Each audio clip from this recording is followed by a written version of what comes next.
नमस्कार, स्वागत है आपका न्यूज फ्लैश में। मैं हूं आपके साथ सलोनी। बढ़ते हैं खबरों की ओर। हवा महल विधायक स्वामी बाल मुकुंदाचार्य महाराज को जयपुर में बिना सरकारी मान्यता के संचालित मदरसों को लेकर गंभीर शिकायतें प्राप्त हुई हैं। इनमें मदरसा नूर उल इस्लाम के मौलाना मुफ्ती सलीम पर एक नाबालिग लड़की को बहला फुसलाकर फर्जी निकाह और अपहरण करने का आरोप शामिल है। शिकायतों में मदरसे के बिना रजिस्ट्रेशन, अवैध गतिविधियों, संदिग्ध विदेशी फंडिंग और फर्जी आईडी के जरिए जयपुर में निवास करने जैसे गंभीर आरोप लगाए गए हैं। विधायक ने मामले में एफआईआर दर्ज कर कार्यवाही के निर्देश दिए हैं। साथ ही विधायक ने जयपुर में बिना मान्यता संचालित मदरसों की जांच और उन पर कार्यवाही के लिए जिला कलेक्टर को पत्र लिखा है।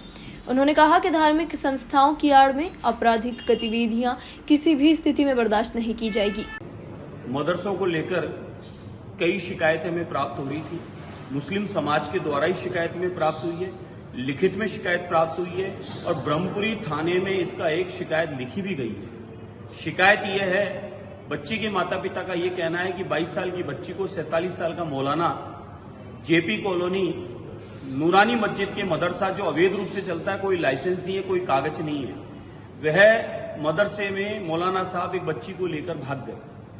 22 साल की बच्ची को 47 साल के मौलाना लेकर भाग गए और कई बच्चियों ने यह बताया है कि कई बच्चों के साथ अनैतिक काम उस मौलाना ने किए हैं।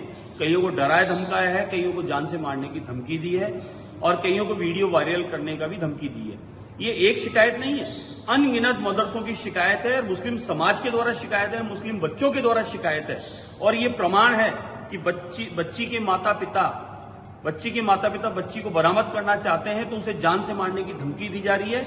और नूरानी मस्जिद के मौलाना के पास में 3 आईडियां हैं, 3 जगह वोट डालने का अधिकार रखते हैं वो मौलाना, और वह मौलाना और उसका पूरा ग्रुप वह अवैध रूप से कई मदरसे चला रखा है, कई बच्चियों को हरेसमेंट कर रखा है और कई बच्चियों की शिकायतें हमें प्राप्त हो रही है। इसलिए हमने सरकार से निवेदन किया है कि मदरसों की जांच करवाएं, मदरसों में कैमरे होने चाहिए, मदरसों में बच्चियों की शौचालय अलग होनी चाहिए और मदरसों में जो बच्चियों के लिए सुविधा होनी चाहिए वो सुविधाएं वहां उपलब्ध नहीं है। तो मदरसों की भी जांच करें, ये पता करें कि मदरसों के अंदर धर्म की शिक्षा दे रहे हैं या बच्चियों के साथ अनैतिक काम कर रहे हैं या बच्चियों को हरेसमेंट कर रहे हैं, किस प्रकार से मदरसों में गतिविधियां चल रही है, इनकी भी जांच होनी चाहिए। इसके लिए हमने निवेदन किया है और ये सारी शिकायतें मुस्लिम समाज की तरफ से ही हमारे को लिखित तौर पर प्राप्त हो रही है, जिसकी एक रिपोर्ट ब्रह्मपुरी थाने में भी इसकी दर्ज है। अभी तक के लिए इतना ही और खबरों के लिए बने रहिए न्यूज फ्लैश के साथ। नमस्कार।